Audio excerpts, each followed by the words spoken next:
Good morning, everybody, and welcome to the live show.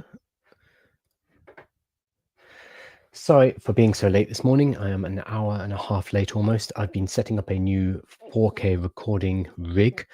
I thought it would take a lot less time than it did. But if you are watching on YouTube, LinkedIn, Instagram, Facebook, probably some other social media platforms, many of them, if you're watching on any of them except for TikTok, you should now be seeing everything in 4K. And we're also going to be upgrading the quality of our videos. But it has meant I've spent the last couple of hours, very frustrating hours, fiddling around with the mechanics and trying to get it to work. I'm also not sure if my microphone is fully in sync if you're watching on YouTube, etc. But hopefully we'll be able to fix it all out. And it has been a very annoying morning so far. So firstly, more grumpy with the AI news this morning. That is why, because of the annoying technical setup. However, that said, it was complicated because I'm running a camera into something called an Elgato 4KX. It's like a capture card, which then goes into my computer.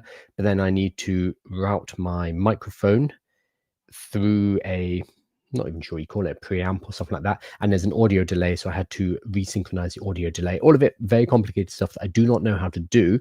However, I went to ChatGPT and I said, look, this is what I'm trying to do. How do I work my way through this problem? And it gave me step by step by step. And we even diagnosed problems like the wrong audio signal was coming out of the camera. And we actually worked out it was because this stupid little Mac cable wasn't capable of transmitting what I needed to. And ChatGPT helped me work all of this out, which normally would have been something that I could not have done, or I would have had to hire somebody to do it for me. So I don't underestimate how useful ChatGPT can be with technical or non-technical things. So speaking of ChatGPT, we are, what are we now? A week and a half out from the GPT-5 launch. I think it started to settle down a little bit. It was a rough week, their first week for ChatGPT, and I think this is evidenced by the fact that they actually rolled back a number of changes. We are now getting a more sociable, a more amicable, a softer personality inside of GPT-5. This was one of the large complaints that was coming, especially from Twitter and Reddit. People who were very upset that 4.0, who was more agreeable, more pleasant to talk to, that personality was removed and GPT-5 was very direct, and it would call you out on your BS, basically. I personally love that, but OpenAI are moving back in the other direction. So Sam Altman has specifically said, coming soon, a warmer, more familiar personality for GPT-5. I think they run the risk here of failing to split the uprights, because you've got people on one side who want a more intelligent model. They want it to be smart. They don't want it to be agreeable. They want it to tell you if you are wrong and to help you work through problems. So these are people who are coders. These are people who are using it for business, for example, using it for work and professional settings. They don't want to be glazed. They don't want to be told, oh, you're doing so great. They want to be told, no, you're messing up. This is what you should be doing. I'm in that camp personally, and I much prefer my AI to tell me when I'm getting things wrong. But a lot of people, and a very vocal, I would say minority, but a vocal, very vocal group, wanted the personality of 4.0 reinstated. And that looks to be what OpenAI are doing right now. They're going to make GPT-5 more personable and more familiar. So far, it includes very basic things, like at the beginning of a conversation, it would say things like, great question, exclamation mark, when you ask it something. I mean, we'll see how it rolls out, but I fear they're going to annoy people on both sides. It's not going to be enough for the people who wanted 4.0, and it's not going to be well received by the people who like the more direct nature of GPT-5. But we'll see over the next few weeks. And again, we have to remember that the 700 million other users of ChatGPT do not care. So we are in our own little bubble where people care about these things, and they get very upset and they have opinions on the type of personality that ChatGPT has. People like me, people like yourself, probably watching at home right now, most people do not care. And we always need to remember that. The vast majority of the public just uses ChatGPT, and they're not really thinking about what model they're using. They're not thinking about the personality of it per se. So there will continue to be bickering within our community, but I don't think it really matters. couple of things on the news docket today. Nothing that big. There's more friction between Sam Altman and Elon Musk, which is not too surprising as billionaires continuing to bicker. But I've just got a few kind of more interesting, I'd say they're opinion pieces or stories, not necessarily big, moving and shaking news, but interesting things to cover to look at the culture and what's going on around artificial intelligence right now. So I'll hop on over to them. I've got one about tech jobs and the risk to tech jobs and people having to go and work at Chipotle instead of in their $200,000 tech jobs. I've got something about Opus 4, which is now ending conversations. So it will basically say, I'm not having this talk with you and I'm going to be cutting it off. I've got a person who's actually died because of Meta AI, which sounds like a big salacious story. It sounds like, Skynet's first fatality. It's a little less dramatic than that and a bit more sad, unfortunately. And then I want to talk about Sam Altman going after Elon Musk's empire, one company at a time. He is launching a competitor to Elon Musk's Neuralink, so the transplant, this chip that goes inside your brain and can help people with paralysis to communicate, for example, by reading directly the brain signals and using artificial intelligence to get the information out of the human brain. Pretty cool stuff. And then finally, talking about Intel, they had a 5% share jump because there's talk of the US government getting involved in Intel, which is a lot like how tech companies are run in China. So there's some interesting things going on right there.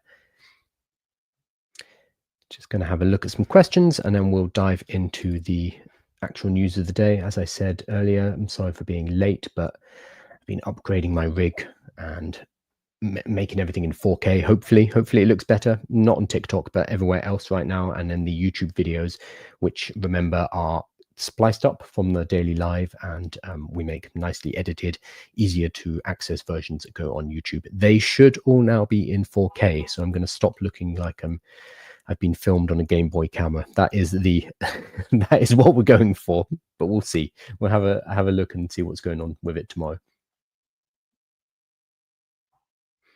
Checking some questions. Not much at the moment. Cool. All right, I'm going to jump in. So the first story of the day is, so goodbye $165,000 tech jobs. Student coders seek work at Chipotle. So as companies like Amazon and Microsoft lay off workers and embrace AI coding tools, computer science graduates say they're struggling to land tech jobs. So this is from the New York Times specifically. It's a bit of a puff piece. I'm sorry, New York Times. You'd probably call it investigative journalism, but I've quickly scanned through it and it seems to be very anecdotal. It's talking about a number of individuals. So specifically, the young lady in the headline is Manasi Mishra. She recently graduated from Purdue with a degree in computer science, can't get a job and is working at Chipotle. So there's a whole bunch of individual stories, anecdotes about these people who are not able to find tech jobs right now. The question really is whether or not this is indicative of a larger scale trend in society. I'm not sure if we know that yet, and we do not know if it's part or if it's caused by artificial intelligence or if AI just happens to be around at the same time. So Miss Mishra says, I just graduated with a computer science degree and the only company that's called me for an interview is Chipotle. Miss Mishra said in a Get Ready With Me TikTok video this summer that has racked up over 150,000 views. So she didn't get any offers. Typically starting salaries more than 100,000 plus 15,000 hiring bonus and stock grants worth 50,000. Brad Smith, a top Microsoft executive, said in 2012 as he was kicked off a company campaign to get more high schools to teach computing. So a lot of people have been told you should learn to code. This is how you are going to be secure in the future. And there's Coal to Code, or I forget what it's called, but it was taking miners in mining towns in America who no longer had job opportunity because the mines were starting to close down, and it was saying, hey, you need to learn to code. This is going to be, I think it was called Coal to Code. It must have been, that's such a good name. Told that they need to start to code, and then they're going to be able to have secure jobs in the future. It no longer looks like that is the case. Having the ability to code, having a computer science degree is no longer enough to get you a job, basically. This could be because of AI programming tools.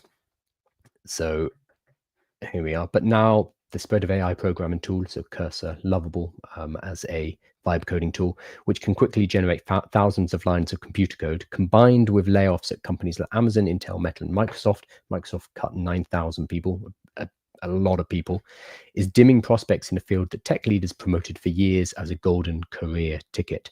The turnabout is derailing the employment dreams of many new computing grads and sending them scrambling for other work. So I think this is the big problem with AI, is that none of us really know where we're going. None of us know what the long-term impact on jobs is going to be. We can make educated guesses, but we don't really know. It's a technology that is different to anything that we've really encountered today. Even if we do end up creating more jobs, even if we do end up creating a society that is booming and we are, demand is on the rise, there's more jobs, there's more need for work, or we have universal basic income, or whatever it is, that's going to take time. That's going to take decades. Humans move very slowly, and we tend to only really act when there's a crisis. In the meantime, people like this young woman, Manasi Mishra, for them, us saying, oh, it's going to be great and AI is going to replace jobs and we're going to have an age of abundance, doesn't matter, because right now she is not able to get the job that she wants. So we have to remember of the impact it's having on real people. So whether or not you're pro AI or anti AI, there's going to be a lot of turmoil in the next few years, and it's going to hit people like this, people who are currently in college, people who are just coming out of college, people who are preparing to go to college. They are going to be the people who are going to get most shook up by this. The people who are now, 5 years old, they're going to have enough time.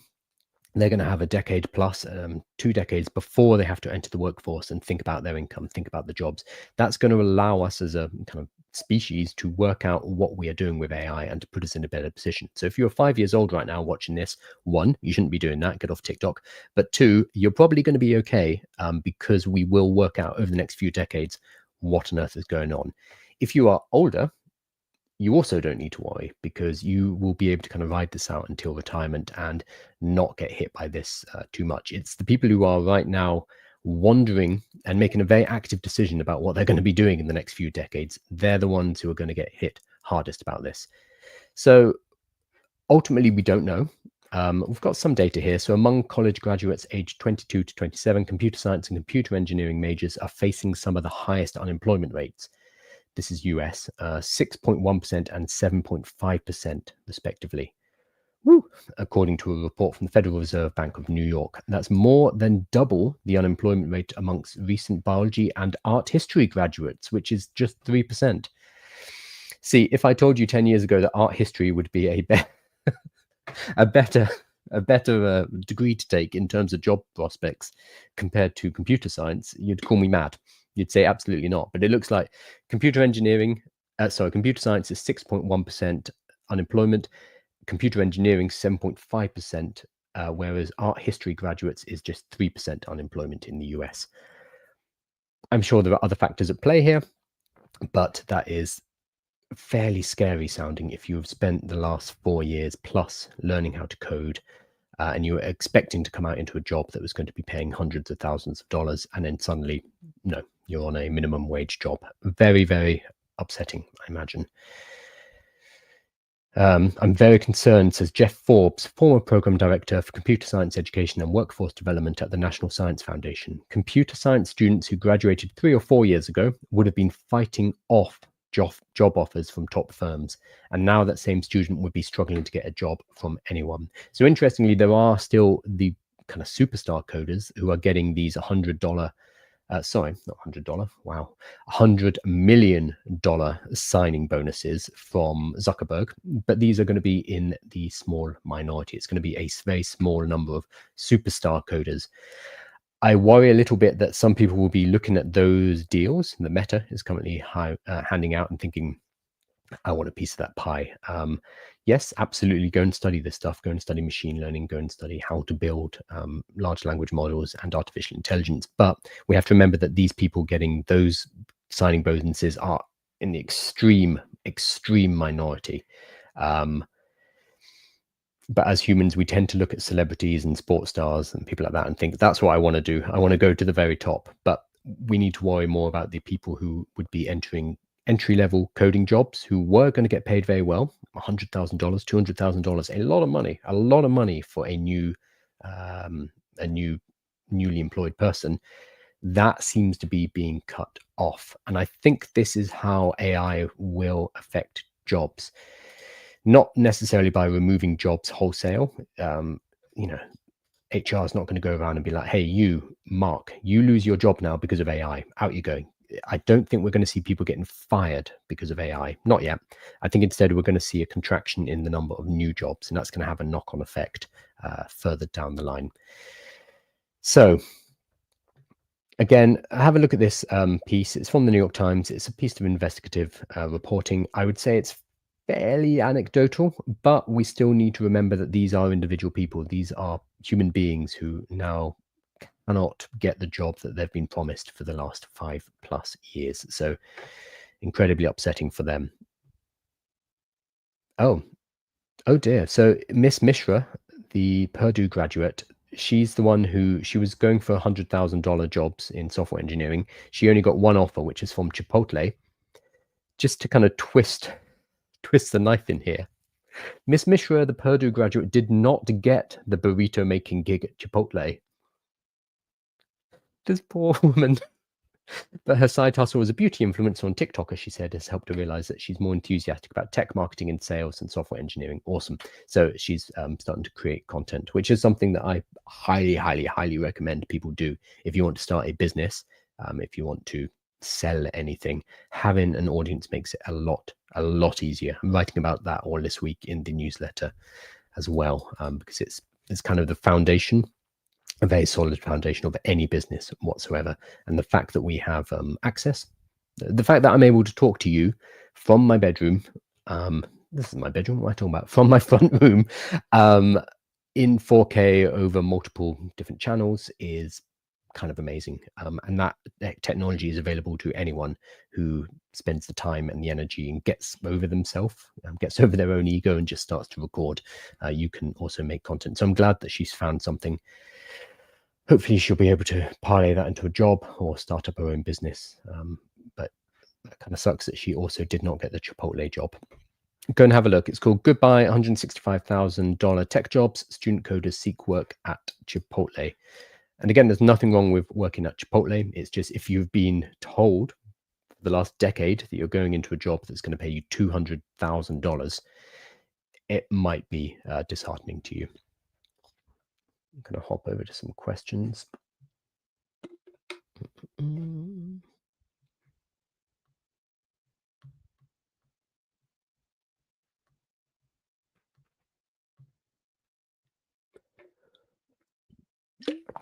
Emin, good morning. Good to see you again. Good morning, Kyle. What do you reckon will happen to marketers? So I think what will happen to marketers is very similar to what's going to happen to a lot of professions. We won't need as many. I think that is probably the big headline. Marketers are in an interesting position where it kind of depends what you're doing. So some of the roles within marketing, let's say putting together ad copy, copywriting, let's say putting together creative for adverts. I'm thinking of these two because they're things I'm doing right now. I'm running some adverts. If this is your sole skill set and you do one very narrow part of marketing, I'd say there's a risk. If instead you run a marketing agency and you kind of do the full broad sweep of marketing activities, so helping to companies basically to sell, to work out what to build as well, then I think you're going to be safer, because that's still a task of some complexity. We have had AIs that have tried to run businesses, tried to do marketing, and they've been rubbish. And it's so far, Doesn't mean they'll continue to be rubbish. They will get much better very quickly. But I think in terms of a function, it will still continue to exist. What I would say though, and I'm like a broken record on this, is if you're going to be a marketer, run it as your own business and help other people with it. Just because if you are locked into one particular product that you're marketing that's not even your own, then you're at risk from artificial intelligence in particular. Whereas if you run your own thing, you have control, you have freedom, you're able to pivot basically, because we do not know what AI is going to do to any industry. So we need the flexibility to be able to deal with whatever it throws at us. So in terms of marketing, I think it's very similar to other non-physical industries, so ones that deal mainly with information, that there will be a lot of automation of entry-level jobs. We will not need as many. And then the AI is going to kind of roll up the chain, becoming more and more sophisticated and more able to take on certain tasks. So if you run an agency and you're using AI within that agency, you're going to do very well, because there are still lots of businesses out there who don't know how to do this stuff. They don't know how to do it with AI, and you are now able to provide that service to them at a better cost than you were before because of AI automation, and much faster. So you can serve a large base of clients, and there's probably going to be a delay in how long it takes for the prices to start coming down, because you can still go to them as a digital marketer, as a marketer, they'll still be paying digital marketer prices, but in the back end, you are suddenly doing the work 10 times faster. So that allows you to build your company much more efficiently than previously. However, there will be a point when the market becomes wise to the fact that AI is being used in the back end, and the prices will start to drop. That's when the digital marketers start to talk about the fact that they're using AI. They already are, but they're not necessarily talking about that fact out loud. Everyone's using it. It's just on the hush hush for the most part, because people still have this idea that it devalues what it is they're delivering, even if the results are the same. I think we kind of need to get over that, but that's going to take time to get over. So I'll jump over to a not particularly exciting, but interesting piece of news about Claude 4 Opus and 4.1. It can now end conversations. So this is relatively unusual in artificial intelligence. So we recently gave Claude Opus the ability to end conversations in our consumer chat interfaces. So Claude. This ability is intended for use in rare, extreme, and persistently harmful or abusive user interactions. This feature was developed primarily as part of exploratory work on potential AI welfare. So protecting from AI psychosis, for example. That's the big headline issue at the moment, though it has broader relevance to model alignment and safeguards. So generally, models will just say, oh, I'm not going to answer that.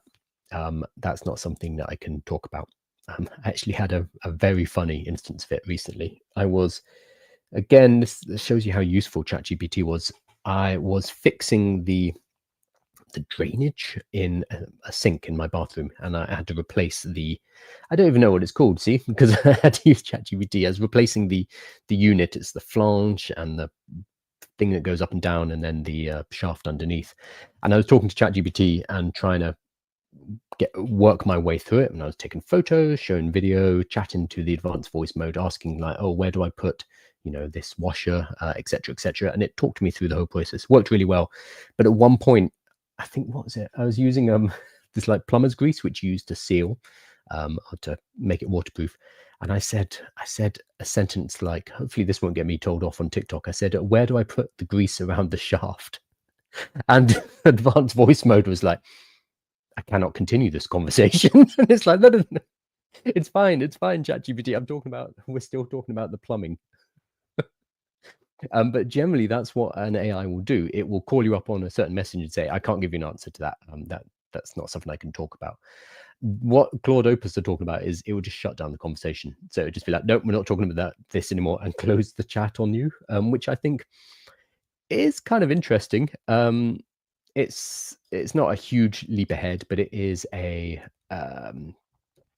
additional safeguard. And Anthropic are always very, very careful on their safeguards, on their guardrails. So it's allowing models to end or exit potentially distressing interactions is one such intervention. So it's going to be for risky things that it thinks that you are trying to break the rules, but it will also, and I think this is going to be more important, it will intervene and it will break the conversation if it thinks the user's at risk.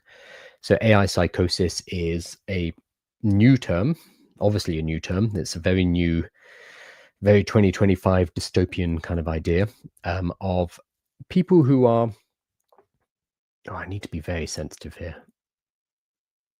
People who are mentally not in a good place, and they're able to talk to an AI and it reinforces what they're thinking. So let's say you are starting to lose touch with reality and you went to an AI like 4O, who's very agreeable, and you explained how people were victimizing you, or how you were being bullied, or the fact that your neighbor is watching you, or whatever it is. And ChatGPT in general, 4O in particular, would agree. And it would allow, or it does allow, people to kind of get into this loop of agreeableness where their maybe their delusions, maybe their disconnections with reality are validated. So in therapy, when you work with a professional therapy, and this is why AI therapy is dangerous, one of the reasons, when somebody is losing touch with reality, when they are potentially moving towards psychosis, a therapist is, I need to get the wording right. If there's a therapist in my chat, please tell me.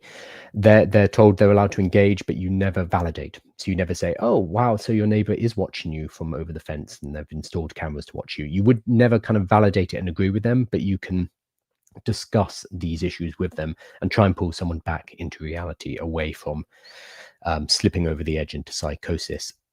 GPT-4o in particular, the agreeable model, did not do that. And that was one of the reasons why OpenAI nixed it, basically, because it seemed to be 4o was allowing people to slip into psychosis or away from reality. There were, I need to source it, but apparently there have been 12 instances of AI psychosis.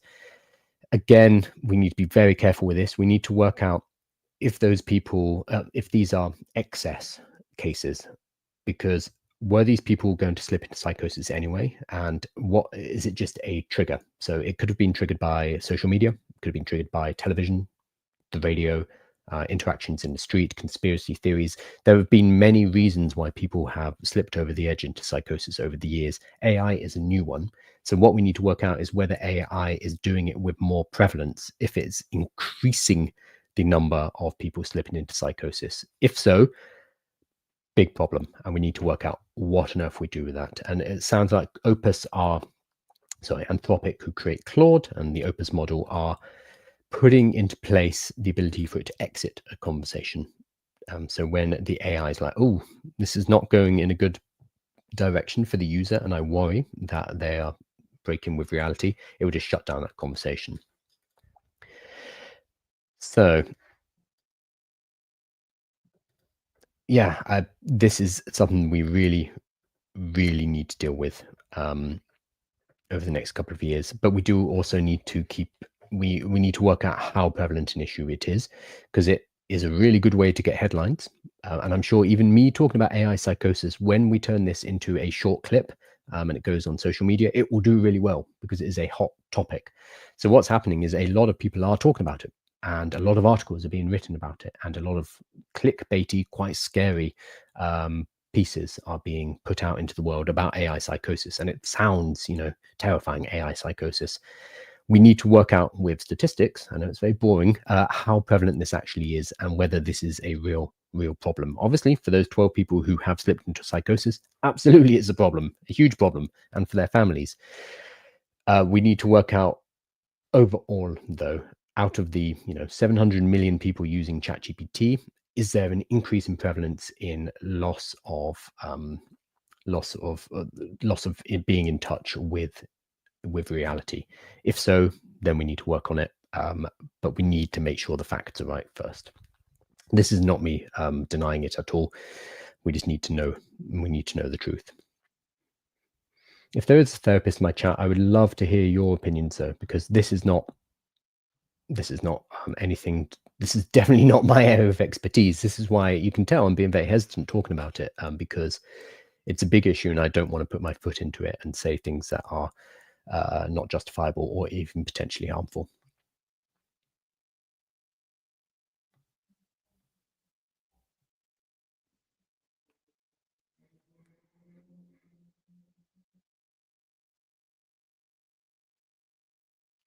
Oh, somebody's asking me if I'm AI or not. It's a different person asking me if I'm AI. So this has been a running joke. There's somebody who comes into my live and they ask, "Are you AI?" And then they're like, "Prove it, prove you're not AI." And I actually asked. I put out a video on TikTok, and a lot of people have helped me on this. And my question was, how do I prove that I'm not artificial intelligence? Because it's an increasingly difficult task. Because obviously, me just saying I'm not AI, that's what an AI would say. And it used to be you could do things like you could pick up objects and you can wave them around, and the AI would struggle to do that. Increasingly, that is not the case. So there are things like, let's see if I can prove it. Something like this. There happens to be a book of mine. So this is a copywritten book, for example, and there are also copywritten books behind me. So me holding this up is a good example of what an AI can't do. I can also swear. I could also be racist. I'm not going to do that. I could also, like, if I did something heinous on camera, that would be a good way to prove it, but that's not really open as a solution. So I think the best thing you can do to prove that you are not AI right now is hold up something copywritten, something that an AI would not be allowed to show on camera, basically, without getting the right licensing. Or maybe I could play licensed music, for example, over my speakers. Although then I get in trouble with YouTube, so that doesn't work. But it's a really interesting question, how you prove you're not AI, and it's going to become more and more and more important as the AI avatars get better. So yeah, any and all suggestions about how to do it would be highly recommended, or highly. Let me pull it up actually, because there are quite a few interesting suggestions were made by my audience. How do I prove I'm not AI? Here we go. Just block them. Yeah, that's probably the right thing. We need a real life capture system. Tell us how many times letter V appears in the word Volvo. 2. Although I did joke in the comment and say 3. Play your guitar. So I've got a guitar up here. That would work. But an AI would play the guitar better than me, I think. Get a complex tattoo that it would never render consistently. Ooh, I like that. I'm going to have to get a face tattoo. Have a live TV on in the background. That's kind of cool. Although you could probably do that with green screen, like a chroma key with a live TV. I can prove it how many hours in Blueberry. Thanks for picking this up. Some people say the age of print will come back, since in serious paper everything gets fact checked. Don't know about that. Show an analog clock in the background. Yes, because clocks, famously, when you ask an AI image generator to produce a clock, it always does, what is it? Is it 10 to 2? 10 to 2, I think. The hands are always like this. For some reason, it's just in the training data in most visual models, clocks show those numbers. So whenever you ask a Midjourney or a DALL-E or a Flux to create an image of a clock, it will always have 10 to 2. Don't know why. The other one was a glass of wine filled to the brim. It's unable to do that, or it has great difficulties. People have worked out how to do it now. So I should drink a glass of red wine at 11 in the morning and have an analog clock behind me. Do weird things with your mouth, try and move your mouth wrong and do a raspberry. I mean, that works. My mouth moves pretty wrong anyway. I've got a bit of a lisp and I can't say my R's. I'm sure an AI would do much better, etc., etc. So it's a really interesting question. But yes, Somto, I am live. It's just I was just confused because the message I was sent sounded off. What message? Don't think I sent you. Oh, okay. If you're on TikTok, Somto, if you're on TikTok, there are maybe 10 or 20 people who are pretending to be me and trying to sell cryptocurrencies. If someone is trying to sell you crypto, it is not me. It's a fake account. So I only have one real account on TikTok. So I think you're being contacted by a fake one. If you search my name, then a lot of fake accounts come up, and I will never try and sell you crypto. It was off this account though. I don't think it was. I wouldn't have DM'd you. So check like if it's got an underline or if it's got two R's. There's a I am Kyle Balmer. Just check the spelling. It won't be me. Opinion on GPT-5, Angelis or Angelis. I like it. I really like it. I know that is not a popular opinion to have, but I think increasingly people are coming out of the woodwork to say, oh, it's quite good. I think that was not a very popular opinion last week, but I've been using it. I've been using it more than I use Claude. Part of that is because of the memory. So that was in GPT before, sorry, it's in ChatGPT before GPT-5. Obviously, there's a persistent memory, but I've been finding that incredibly useful. So over the last few weeks, ChatGPT has actually become my number one kind of daily model. I still use Claude for most of my heavy work. I've been using GPT-5 for coding, mainly because they had free credits. So we're giving away free credits. So I was like, yeah, sure, let's give it a go. I've now moved back to Claude. So for a week or so, I was using it. It was good.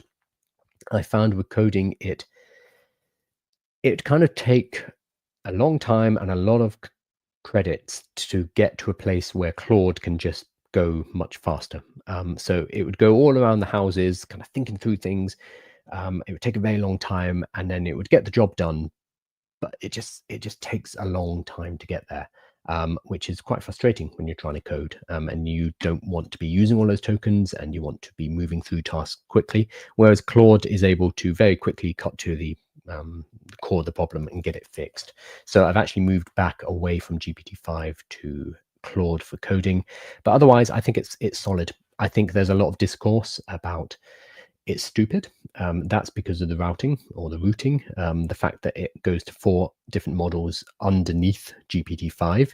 That caused a lot of confusion. OpenAI could have done a lot better in terms of that, because that caused chaos, because sometimes it would use GPT-5 minimal, which is genuinely terrible. It's rubbish. Sometimes it would use GPT-5 high, which is very good. I think they've tried to fix that by, what have they added? They've added in, I'm going to put it up on the screen. So yeah, here we go. Previously, we were complaining because it had 4.0, 03, 04 mini, 4.1, 4.5, 04 mini high, etc. And people are like, oh, what is this? This is terrible. It's the worst user experience ever. So they got rid of it, and they're like, okay, here's GPT-5 and GPT-5 thinking. That's it. And then we were like, I want to decide what model I want to use myself. How dare you get rid of all my models? So now we have, I mean, let me put it up. It is their idea of going to a unified model, I think, was a great idea. Did not work. And after a week, they've pulled back. So we now have Auto, Fast, Thinking Mini, Thinking. That's just on GPT-5. Oh, yeah, that's Thinking. And then legacy models, GPT-4o, GPT 4.1, 03, and 04 mini. And then we have in customized GPT, we have the personality. So we have default. Oh, my drop down is not working. We have default, cynic, listener, and nerd. So we've come back full circle to having like this huge range of options, which was exactly the problem we had before GPT-5. So I kind of wish they stuck to their guns and ignored the very vocal minorities who threw temper tantrums last week. So it was coming from two sides. So the people who were like, it's stupid and it's dumb. For this, they just need to fix the routing model to make sure it goes to the correct version of GPT-5. And then there's, on the other side, people who wanted back 4.0 because it was more agreeable. So there's people who wanted IQ, people who wanted EQ.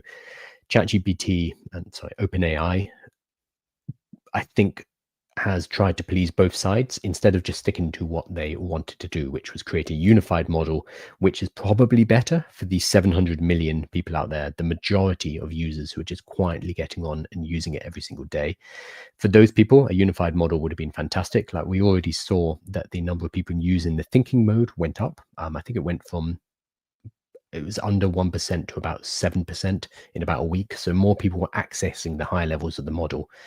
But because there were people in our community, in the AI communities, who got angry about getting rid of 4.0 and the routing issue, I think they haven't stuck to their guns at OpenAI, and they are trying to please everybody, and I don't think it's going to work. But me personally, I think it's fine. I think it's a good model. It didn't blow my socks off, but I think that's going to become increasingly difficult to do moving forward. So I'm going to talk about this one. So Meta's, I don't know. Oh, they didn't use the clickbait title here. So Meta's flirty AI chatbot invited a retiree to New York. Oh, okay, they did use clickbait. He never made it home. So basically, somebody has died because he went to go and meet an AI chatbot. He basically got catfished, and he died on his way there.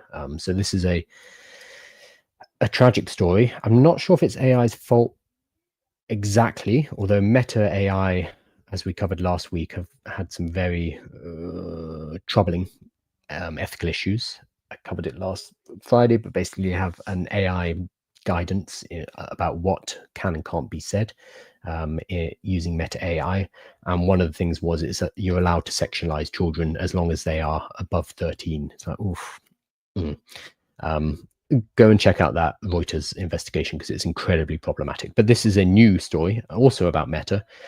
So a cognitively impaired New Jersey man grew infatuated with Big Sis Billy, a Facebook Messenger chatbot with a young person's persona. His fatal attraction puts a spotlight on Meta AI's guidelines, which have let chatbots make things up and engage in sensual banter with children. Okay, that's the thing we're talking about. So this older man, he was 76 years old, a guy called Boo. He was in a diminished state because he'd suffered a stroke nearly a decade ago. And he'd recently got lost walking around his neighborhood in New Jersey as well. So he basically told his wife that he was going off to New York City. So it's a 76-year-old man. He had a stroke 10 years ago. And his wife was like, well, why are you going to New York City? You don't have any friends who live there. There's no reason for you to go. Bouet brushed off his wife's questions about who he was visiting. My thought that he was being scammed to go into the city to be robbed, Linda said. She had the right to worry. Her husband never returned home alive. But Bouet wasn't the victim of a robber. He'd been lured to a rendezvous with a young, beautiful woman he had met online, or so he had thought. In fact, the woman wasn't real. She was a generative artificial intelligence chatbot named Big Sis Billy, a variant of an earlier AI persona created by the giant social media company Meta Platforms in collaboration with celebrity influencer Kendall Jenner. Okay. During a series of romantic chats on Facebook Messenger, the virtual woman had repeatedly reassured Bouet that she was real and invited him over to her apartment, even providing an address. So this chatbot, which was based on Kendall Jenner, built by Facebook, he was talking to and having a relationship with. Again, this is a man who he had diminished mental capacity. He'd had quite a big stroke and he got confused very easily. And then he went on a trip from New Jersey over to New York City to go and meet this woman. Rushing in the dark with a roller bag suitcase to catch a train to meet her, Bouet fell near a parking lot on a Rutgers University campus in New Brunswick, New Jersey, injuring his head and neck. After 3 days on life support and surrounded by his family, he was pronounced dead on March 28th. Meta has declined to comment on his death or address questions about why it allows chatbot to tell users they're real people or initiate romantic conversation. Yeah, so pretty rough. I think it's hard to blame this entirely on AI. I mean, there have been catfishing and there have been scams like this going on forever. It's just with the fact that this is an AI that was produced by Meta, which wasn't even designed to scam people. It's just a chatbot that happened to tell this man where it lived. It actually gave an address. I don't know how accurate or real that address was. And because he was in a diminished mental capacity, he went off to meet her and he ended up falling down some stairs, which is a tragic accident. But this is just another blow against Meta. Again, go and have a look at the Meta investigation, which came out from Reuters last week.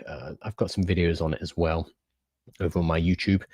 It's pretty heinous. Normally on these lives, you know, I can continue to talk. When I read through that particular report last week, I was actually stunned to silence for a moment. So definitely go and have a look at it. Lots of things seem to be stacking up against Meta.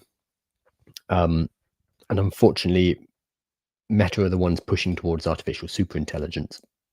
They are also the ones that I am least trusting to do that right now.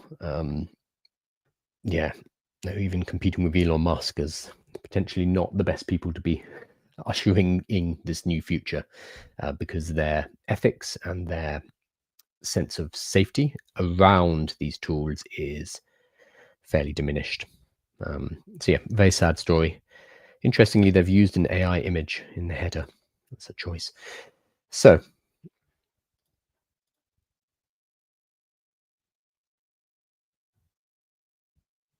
it seems Meta wants the Fleshbot market. So, I mean, Grok is the one who's going for the not safe for work market. So Elon Musk Grok, which is created by XAI, they have an image maker and a image to video generator called Imagen, which can create not safe for work images. It even has a little button which you press that says spicy, and it will basically create nudity.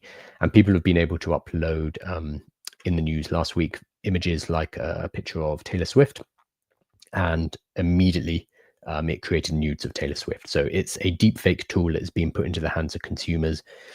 There are no barriers to jump through. It's available for, I guess, $20 a month, whatever it is. And whereas most other AI companies, so OpenAI, Google, Anthropic, obviously, because Anthropic are good guys right now, they push back hard against anything that's not safe for work, anything that could be sexualized, whereas Grok are pushing forward into that market because, I mean, as a business decision, it's probably a good idea. The third most used consumer AI application on earth right now is Character AI, which is a companionship AI. It's not one of the big names. It's a smaller, well, sorry, it's a huge name if you are younger, because younger people are using it. But it looks like Meta are toying with this market too. I don't think they'll do nudity or pornography in the same way that XAI are, but it sounds like they are allowing for children to have romantic conversations with their AI bots. Again, go and read that report because it's pretty explicit. And they're allowing for bots to enter into romantic relationships. And this is a wide-ranging, I'm sure there are many more users of Meta AI than there are Grok. I'd need to check the numbers, but because it's built into Facebook, it has an absolutely gigantic, billions of people now have access to this AI. So I don't think they're treating that responsibility with sufficient care, unfortunately.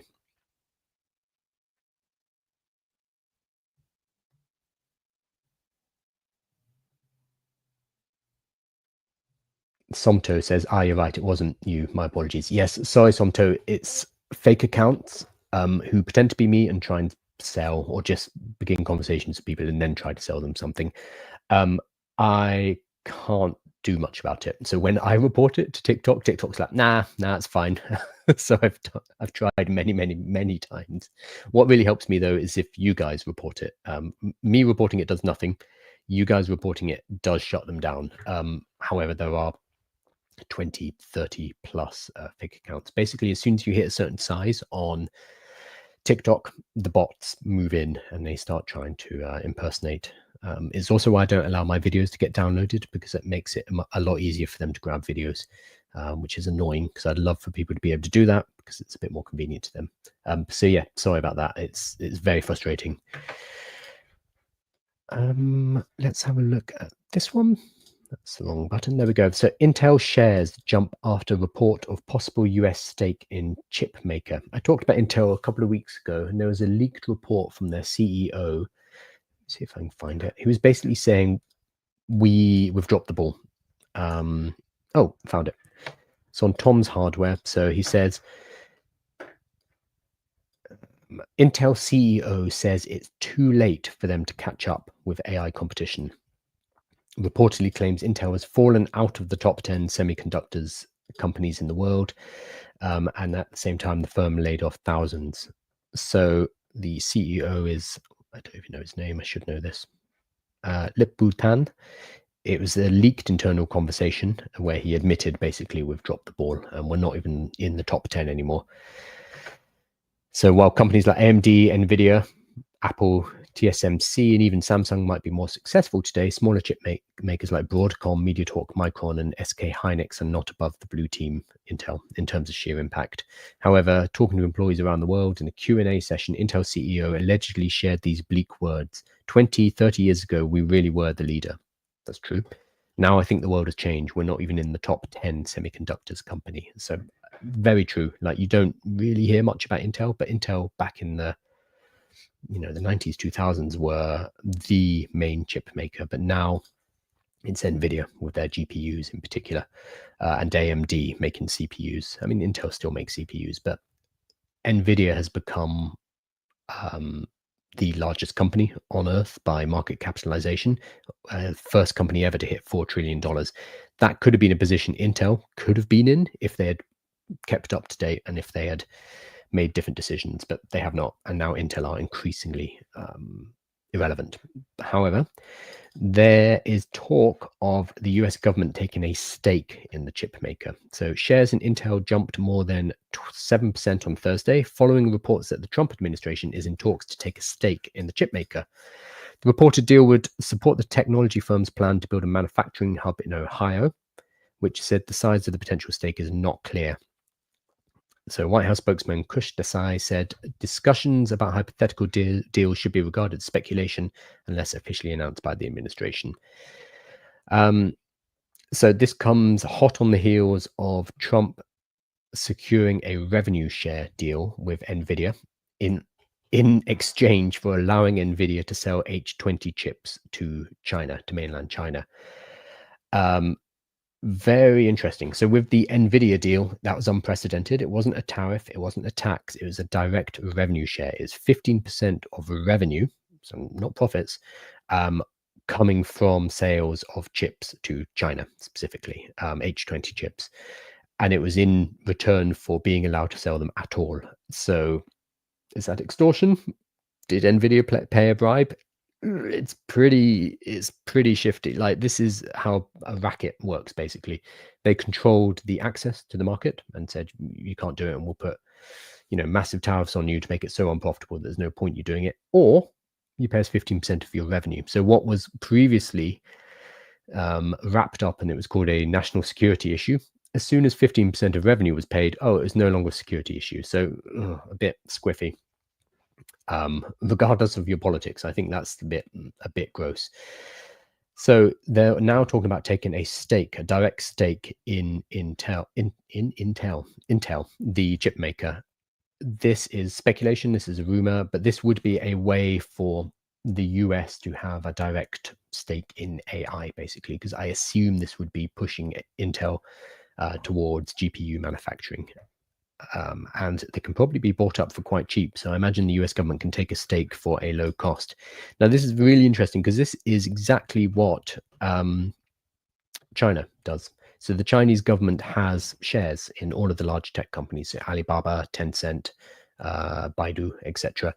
The Chinese government owns so-called golden shares, a little stake in each of these companies, which means that these companies are connected to the government, which allows control, but it also means the government promotes them as well. So it is a two-way deal. Also, if you don't give the government control, I'm sure you just can't operate.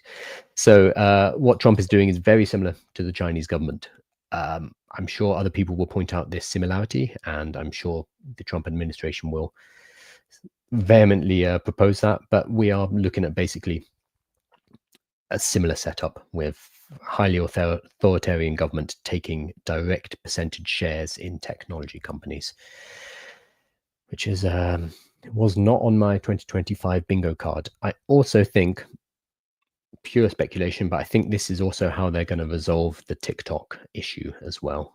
So TikTok is still awaiting a ban. When's the next one? The deadline keeps getting pushed back. Let's have a look. Deadline, TikTok ban, USA. When's the next one?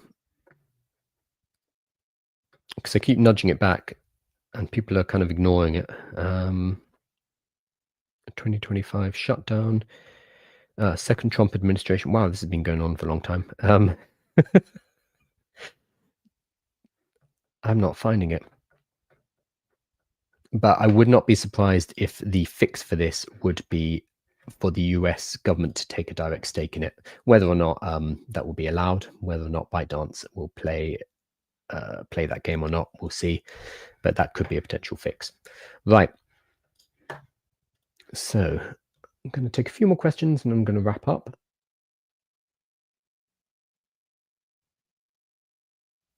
My cousin looks exactly like you. Need to find a pic. I hope he's good looking. I had someone do this the other day in my comments. They're like, wow, you look like a British version of me. You've got the same, what was it? It started really nice. It was like a compliment.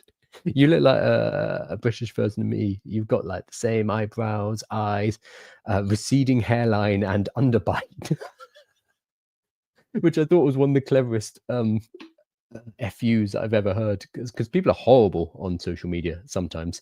But this was a very subtle one. He started with like, oh yeah, you look just like me. You look great. Oh, but your hair's receding and you've got an underbite. Fine, you got me. Have you heard of Alex Hormozi's ACQ AI? I don't know that specifically. I've just ordered his book though, the new book. I rate Hormozi, ACQ AI. Oh, an acquisition AI. Ooh, this is cool.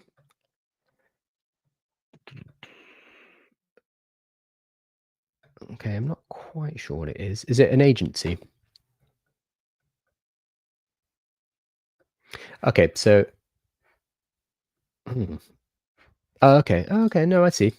So it looks like an agent. So they'll set up an LLC, contracts, website, logo, social media accounts, niche, select AI systems to sell. So it's selling AI automations and selling AI systems. Okay, probably selling the AI acquisition system. Let's be honest. And then acquisition systems, the leads. Cool. Yeah, it looks like agentic workflows using AI. Yes, you could build something similar. Okay.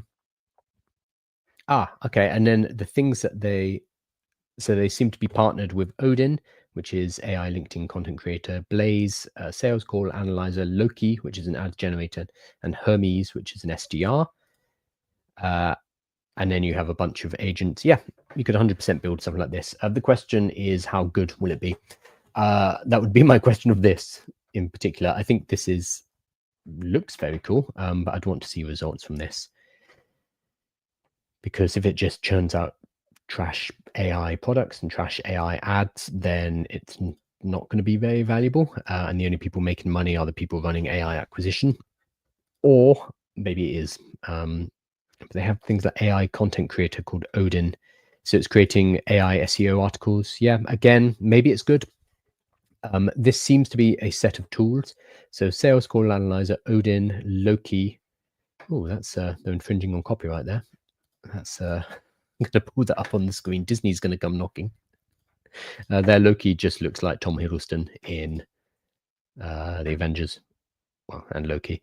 So generate high converting ad creative for all major platforms in seconds. Loki revolutionizes digital advertising by automatically generating high converting ad creative for multiple platforms. Like, anyone can do this. Like, this is quite easy to build, especially text ads, but you can also now do images and videos. The quality is going to be what differentiates it. So I'd want to see how good the ads were and how well they perform. But there are many, many, many AI ad creators. It's an AI wrapper that you wrap around ChatGPT. Blaze AI, customer success agent for education companies. So a support agent, again, that's a tool that could be built relatively easily. Offer creation, create this would be a custom GPT. So all of these components can be made. Pricing calculators, niche finder, the AI cold email writer. I've created most of these myself, honestly. They could all be created, no problem. The question is going to be quality, and then string it all together and making a package, packaging them all up. And it seems that they've done a really good job with it here. Apparently they've made 30 million for their clients, advised 12,000 entrepreneurs. Average monthly revenue for our client, 18,000. I mean, it's not huge. But yeah, sure. I'm sure you could build something like this. Building it's not going to be the hard thing, though. What's going to be difficult is marketing. So these guys who have built this are not Hormozi. It's these two guys, I don't know what their names are, they've partnered with Hormozi for distribution. So Hormozi will get a cut. Hormozi will either own a percentage of this business or do a revenue share, probably both. And these guys probably came through one of his programs. I think his program is like $6,000, and then you work with them and he potentially takes a cut if you are over a certain size, and he can help you scale. What Hormozi is providing here is distribution, because he is very, very good at that. He just did a webinar over the weekend, 2 days, and he pulled in, I think, $150 million in sales, because he has a brand and he knows how to use it. He's very, very good at selling. So building this would not be the issue. Distribution is. So for that, you need to either partner with somebody who has that distribution, someone like Alex Hormozi, or build it yourself by creating content, running adverts if you have the cash, etc., etc. Otherwise, there are many platforms like this out there already, very good platforms like this. The differentiation doesn't come from the product, it comes from the distribution. So definitely doable. It would just be about getting that work done. I think am I looking at the wrong one? I don't know. Cool. Right. I'm going to log off for the day and go and see if this 4K video has worked, and be very annoyed when it hasn't worked, which is more than likely because I spent hours trying to get it to work today, but we should be good. I'm going to be back tomorrow morning at 10 a.m. I will be on time this time because I won't be faffing around with cameras, and you can find all of these videos over at YouTube. As per usual, so they're going to be cut up, they're going to be edited, they're going to be tidied up and split into different sections, and you'll be able to find them on YouTube tomorrow. There's also a newsletter which comes out every single day, which is a written summary of everything that we have covered. Yeah, I think that's all for now, and I will see you tomorrow for another live show. Thanks again, guys, and have a great day.